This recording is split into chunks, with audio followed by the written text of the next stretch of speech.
So my full name was already out. But I just felt like for some reason owning my real self was really intimidating because the other stuff's all fake. That's a facade. That's an alter ego. You can attack that all day long. And I'm not even, that's not a real person, let alone me, or there's no real connection there. Where I put Candice out and I'm vulnerable and I'm myself and I'm talking about my personal experiences and things that I identify with, and that can sting a little bit more. So it felt more dangerous than the other thing, which I think is kind of ironic. But I felt like if I wanted to even have a shot at being taken seriously, or even have a shot to be a person, because it's something like our humanity gets taken away from us if we make certain decisions by certain groups. And some people will never try to give that back to you. Like, they'll never see me as human. They'll never see me as respectable. And I'm not here to change anyone's mind. But for the people that are on the fence, I think I had to do that. It was almost like a forced evolution that was necessary. So a lot of people get stagnant and they don't have a growth mindset, or everything's a zero-sum game, where they can just kind of be complacent, and that's fine for them. But I didn't really have that option. So it's either I'm permanently attached to this other identity, one that, I made when I was 19, or I have to do the really uncomfortable thing. And that is basically be virtually stoned. So I don't know. It seemed like the necessary next step. Like I wanted to do the podcast. I'm like, I had neuroscientists on. I saw you had Deborah So on, I love her. She's a rock star. And I'm like, I can't sit down with a neuroscientist and have them call me by a porn name. That is ridiculous. That's just ridiculous. It would be a first. I had like these really big names that you would know start following me that are like intellectual juggernauts. And I'm like, I can't. Yeah. It's just, it's a clown show. And I just wouldn't be able to take myself seriously. So I don't know. I did it, and it was the next step. And you obviously see the repercussions if you go on my profile, because some people are still very not okay with it.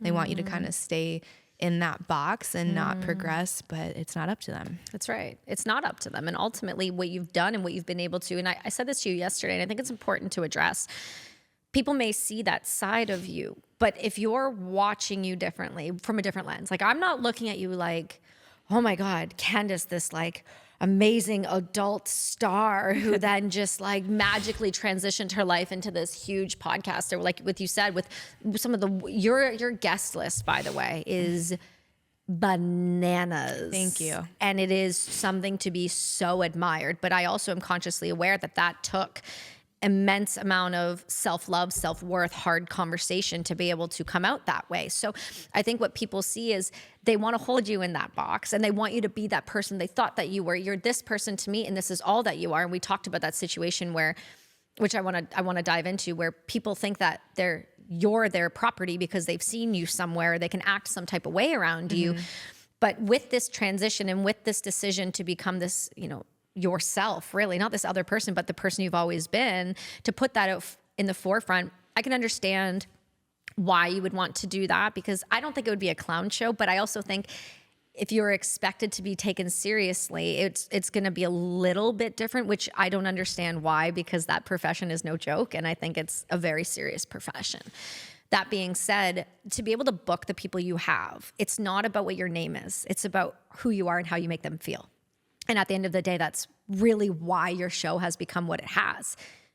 I think if you would have messaged me through your other name, I probably would have been like, you're still amazing. You're impressive. I think people are so afraid, excuse me, to admire others that come from professions like that. Because what does that say about me then? There's nothing to do with me. I see the person that is creating a valuable add to the world as she is and always was. And I see somebody that almost did cosplay into this other world. And I think you can have both. For some reason, we've told our children and others that they can't do these types of professions and that it's because they're taboo. But is it really that taboo? Because the guy at the dinner table that didn't like what you had to say because it offended his wife on behalf of her, those people will surely go home and watch your videos, though. So why is it okay for them to treat a human being that way in person and then be such a hypocrite on the back end? I think ultimately what I'm getting at here is people are allowed to evolve, and anybody that doesn't agree with that says more about them than it says about you. And the the way that you've been able to take risk and not only be taken insanely seriously in this space, in which you should be. You should be you are at the top, but you should have a seat at every table and any table you want because of the people that you've had on your show. Because you can hold a conversation with them, because you can genuinely ask them intellectual questions that most people couldn't ask. Even some of the top podcasters in the world, hate to break it to you, I'm not sure why they're there. They can't hold a conversation to some of the people you've had on. That's the harsh truth. You don't have to like it, but that's the reality. I've listened to a lot of your content. You're incredibly brilliant and you are way more knowledgeable than people have any clue about. Even listening to you talk last night at dinner, I was just kind of like, damn girl, when did you have time to read all these books? Tell me about your schedule. No, because it's something to be admired, but anybody who's going to slight that because you've had a past where this is hard for people, this is going to be controversial, really brave to do, because that is the most vulnerable. Even though you say it's a character, there's an intense amount of vulnerability there. There just is. That's hard for people to wrap their brain around.